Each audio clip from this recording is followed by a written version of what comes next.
MS news ప్రేక్షకులకు నమస్తే. నేను మీ మండల సంజీవ. మిత్రులారా, ఈరోజు ఈనాడు, వెలుగు, ఆంధ్రజ్యోతి, నమస్తే తెలంగాణ వార్తాపత్రికల్లో ఉన్నటువంటి ముఖ్యమైనటువంటి వార్తలు. మేడారంలో వనదేవతల గద్దెలను ప్రారంభించినటువంటి సీఎం అనేటువంటి వార్త ఈరోజు అన్ని దినపత్రికల్లో మొదటి పేజీలో ఈ వార్తను చూడొచ్చు మిత్రులారా. ఇక కుటుంబ సమేతంగా ఇచ్చేసినటువంటి సీఎం రేవంత్ రెడ్డి, ఇక డిప్యూటీ సీఎం బట్టి విక్రమార్క గారు, అదేవిధంగా మంత్రులు, ఇక ప్రత్యేకంగా గత వారం 10 రోజుల నుంచి నిర్విరామంగా అక్కడ ఉన్నటువంటి అభివృద్ధి కార్యక్రమాలను పర్యవేక్షిస్తున్నటువంటి మంత్రి సీతక్క, ఇక అధికారులు, అనధికారులు తదితరుల బృందంతో నిన్న మాత్రం ఇక మేడారం వనదేవతల గద్దెలను ప్రారంభించినటువంటి సీఎం సంబంధించినటువంటి వార్త ఈరోజు ప్రధానంగా ఈ వార్తను మనం చూడొచ్చు మిత్రులారా. గత 5-6 నెలలు హరీష్ రావుకు నోటీసులు, ఫోన్ ట్యాపింగ్ విషయం పైన అనేటువంటి మరో వార్త కూడా ఈనాడు పత్రికలో ప్రధానంగా ఫోకస్ చేసింది. ఇక కమల దళపతిగా నితిన్ నబీబ్ అనేటువంటి వార్త కూడా ప్రధానంగా ఈరోజు ఉన్నటువంటి వార్తలు ముఖ్యమైనటువంటి వార్త అని చెప్పొచ్చు. ఇక బీహార్ నుంచి ఉన్నటువంటి నితిన్ నబీబ్ గారి వయసు 45 సంవత్సరాలు. మేడ్చల్ ప్రత్యేకంగా ఒక మూడుచింతలపల్లి తదితర ఏరియాల్లో పార్టీల విభేదం లేకుండా ఇక్కడ ఉన్నటువంటి మల్లారెడ్డి, ఎమ్మెల్యే మల్లారెడ్డి గారు, ఈటల రాజేందర్ గారు, ఎంపీ గారు, అదేవిధంగా కాంగ్రెస్, బీజేపీ, ఒక బీఆర్ఎస్ పార్టీ ప్రతినిధులు పార్టీలకు అతీతంగా ఇక జరిగినటువంటి ప్రారంభోత్సవాలు, శంకుస్థాపనలు చేసినటువంటి విషయం. ఇక మేడ్చల్లో మాత్రం ప్రత్యేకంగా నిన్న మాత్రం ఒక శిథిలావస్థకు గురైనటువంటి మేడ్చల్ తహసీల్దార్ ఆఫీస్ సంబంధించినటువంటి విషయంపై మరి ఇంత ముందున్నటువంటి మండల ప్రజా పరిషత్ కార్యాలయంలో నిన్న మాత్రం ఒక షిఫ్ట్ చేయడం జరిగింది తహసీల్దార్ ఆఫీసు. ఈ యొక్క కార్యక్రమానికి ఒక ఎమ్మెల్యే మల్లారెడ్డి గారితో పాటు ఇక ఎంపీ ఈటల రాజేందర్ గారు, ఇక బీజేపీ పార్టీ నాయకులు, అన్ని వర్గాల పార్టీ నాయకులు మాత్రం ఈ యొక్క ప్రారంభోత్సవ కార్యక్రమంలో పాల్గొన్నటువంటి విషయాలు ప్రధానంగా ఈరోజు ఉన్నటువంటి వార్తలు ముఖ్యమైనటువంటి వార్తలను చెప్పవచ్చు మిత్రులారా. ఇక వివరణాత్మకంగా చూసేటువంటి ప్రయత్నం చేద్దాం. ఈరోజు ఈనాడు పత్రికలో ఉన్నటువంటి ముఖ్యమైనటువంటి వార్తలు చూద్దాం. మేడారం మెరిసేలా ప్రభుత్వ సంకల్పం, అమ్మవార్ల దయతోనే 100 రోజుల్లో గద్దెల పునర్నిర్మాణం అనేటువంటి ఒక వార్త ఉంది. సీఎం రేవంత్ రెడ్డి గారికి సంబంధించినటువంటి వార్త చూడవచ్చు మిత్రులారా. అమ్మవారికి పూజలు చేస్తున్న ముఖ్యమంత్రి రేవంత్ రెడ్డి చిత్రంలో సీఎం, కుటుంబ సభ్యులు, ఉప ముఖ్యమంత్రి బట్టి విక్రమార్క అటువంటి వార్త చూడవచ్చు మనం. ఇక సమ్మక్క సారలమ్మ గద్దెల ప్రారంభోత్సవంలో ముఖ్యమంత్రి రేవంత్ రెడ్డి, వనదేవతలకు మొక్కుతున్న మొక్కులు చెల్లింపు పాల్గొన్న ఉప ముఖ్యమంత్రి బట్టి విక్రమార్క, మంత్రులు అనేటువంటి వార్త చూడవచ్చు.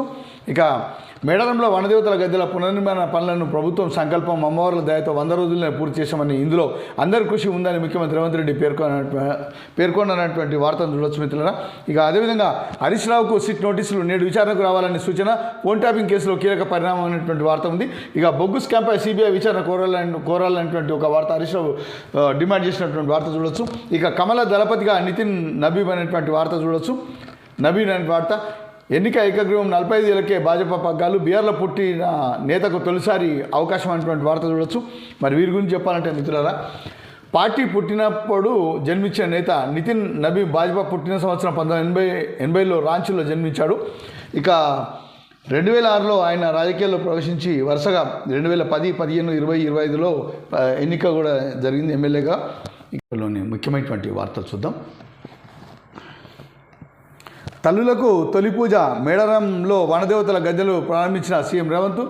ఇక సోమవారం మేడారంలో సమ్మక్క సారలమ్మకు మనవడితో కలిసి తులాభారం ఇస్తున్న సీఎం రేవంత్ రెడ్డి, ఇన్సెట్లో తల్లులకు మొక్కుతున్న సీఎం అనేటువంటి వార్త చూడవచ్చు.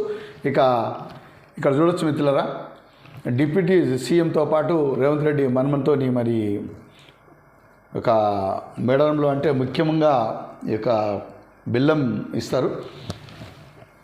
ఇక మంత్రులు చూడవచ్చు, వెంకటరెడ్డి గారు, మంత్రి సీతక్క కుటుంబ సభ్యులతో కలిసి మొక్కులు చెల్లింపు, మనబడితో కలిసి తల్లులకు తులాభారం, బంగారం సమర్పణ, భక్తులకు పలకరిస్తూ షేక్ హ్యాండ్, సీఎం, మంత్రులు సహా అధికారులకు పట్టుబట్టలు పెట్టిన మంత్రి సీతక్క అనేటువంటి వార్త చూడవచ్చు. ఇక దావోస్కు సీఎం అనేటువంటి వార్త చూడవచ్చు.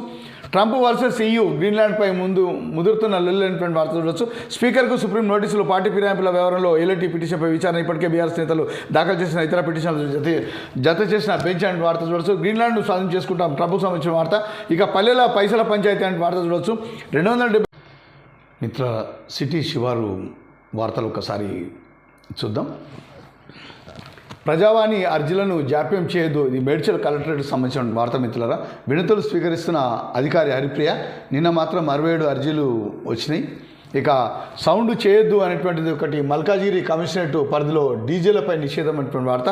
ఇక డీజే ఆపరేటర్లకు అవగాహన కల్పిస్తున్న మేడిపల్లి సిఐ గోవిందరెడ్డి అనేటువంటి వార్త ఉంది. ఇక పార్టీలు పక్కన పెట్టి అభివృద్ధికి జతకట్టేటువంటిది ప్రధానంగా మూడుచింతలపల్లిలో శంకుస్థాపన చేస్తున్న మహేందర్ రెడ్డి, ఈటల రాజేందర్ మల్లారెడ్డి అనే వార్త ఉంది. ఇక ఈ యొక్క చిత్రంలో హరివర్ధన్ రెడ్డి కూడా ఉన్నారు.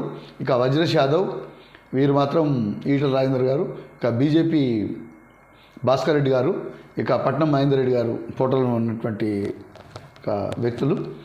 మైనార్టీల సంక్షేమం కోసం ప్రభుత్వ పార్టీలు పక్కన పెట్టి అభివృద్ధికి జతకట్టి ముడిచింద్రపల్లిలో శంకుస్థాపన చేస్తున్న మహేందర్ రెడ్డి, ఈటల రాజేందర్ మల్లారెడ్డి అనేటువంటి ఒక వార్త చూడవచ్చు మిత్రులరా. నిన్న ఈ యొక్క ముడిచింద్రపల్లి ఒక అభివృద్ధి కార్యక్రమాలతో పాటు మరి శిథిలావస్థకు గురైనటువంటి మేడ్చల్ తహసీల్దార్ ఆఫీసును కూడా మేడ్చల్ ఎంపీపీ పరిధిలో ఉన్నటువంటి ఒక ప్రాంగణంలో ప్రారంభించినటువంటి విషయం కూడా వార్త ఉంది. ఇక ఇదే మేడ్చల్కి సంబంధించినటువంటి ఎల్లంపేట మున్సిపాలిటీ మాత్రం ఎస్టీ వర్గానికి రిజర్వ్ అయినటువంటి విషయం. ఇదే ఎల్లంపేట మున్సిపాలిటీకి చైర్మన్గా వ్యవహరించాలనేటువంటి వ్యక్తుల్లో ఒకరైనటువంటిది డబిర్పూర్ గ్రామానికి చెందినటువంటి రాజమల్లారెడ్డి గారు. మాతోని కొన్ని విషయాలు వారు మాట్లాడుతూ ఈ యొక్క మున్సిపాలిటీల్లో సంబంధించి ఎస్టీ రిజర్వ్ కావడంతో మండలంలో ఉన్నటువంటి 5-6 తండాల ఒక నాయకులకు సంబంధించి అందరి ఆమోదం పొందినటువంటి నాయకునికి అభివృద్ధికి శ్రద్ధ పెట్టేటువంటి నాయకుని తాము ఎంపిక చేస్తున్నాం అనేటువంటి విషయాన్ని వారు చెప్పడం జరిగింది. ఇక వీరు మాత్రం గతంలో సర్పంచ్గా, ఎంపీపీ అధ్యక్షునిగా సుమారు 40 సంవత్సరాల నుంచి ఒక రాజకీయాల్లో క్రియాశీలకంగా వ్యవహరిస్తూ ప్రస్తుతం కూడా మరి బీఆర్ఎస్ పార్టీ తరఫున ఉన్నటువంటి వ్యక్తుల్లో వీరు కూడా ఒకరని చెప్పొచ్చు. ఇక అదే గ్రామానికి చెందినటువంటి కాంగ్రెస్ పార్టీకి చెందినటువంటి డబిర్పూర్ సంజీవరావు గారు మాత్రం మాతో కూడా మాట్లాడుతూ ఎస్టీకి రిజర్వ్ అయినందున ప్రజలపైన శ్రద్ధ పెట్టి ప్రజల అభివృద్ధిపైన శ్రద్ధ పెట్టినటువంటి నాయకునే తమ పార్టీ కూడా ఎన్నుకుంటుంది. ఇక ఎవరికి కూడా భేదాభిప్రాయాలు లేకుండా మరి గతంలో అనేకమైనటువంటి గ్రామాల అభివృద్ధి మాత్రం కాంగ్రెస్ పార్టీ హయాంలో జరిగింది. మరి ప్రస్తుతం కూడా అటువంటి నాయకుడినే ఎన్నుకుంటున్నామనేటువంటిది వారు కూడా చెప్పడం జరిగింది. ఈరోజు ఏదేమైనా వారి యొక్క మనోగతం, వారి యొక్క అభిప్రాయం ఏ విధంగా ఉన్న మిత్రులరా, రాజకీయంలో గతంలో ఒక అనుభవానికి, ఒక గౌరవానికి, ఒక పెద్ద మనుషులకు ఎంతో విలువనిచ్చే ఎన్నికలు జరుగుతుండే. ఇక ప్రస్తుతం ఏమైపోయిందంటే నిజంగా ఆ నాయకునికి ఆ పార్టీ ఆ యొక్క పదవి పట్ల ఇష్టం ఉన్నా కూడా డబ్బు లేని పని అయ్యేటువంటి పరిస్థితి అయితే లేదు. ఈరోజు డబ్బు ఉంటేనే రాజకీయం, రాజకీయం అంటేనే డబ్బు అనేటువంటి విషయానికి ప్రధానమైనటువంటి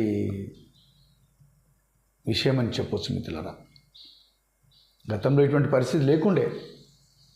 ఎందుకంటే ఎన్టీ రామారావు పార్టీ పెట్టినప్పుడు 82లో ఇటువంటి ఆలోచనలు మాత్రం ఎంతో దూరంగా ఉండే.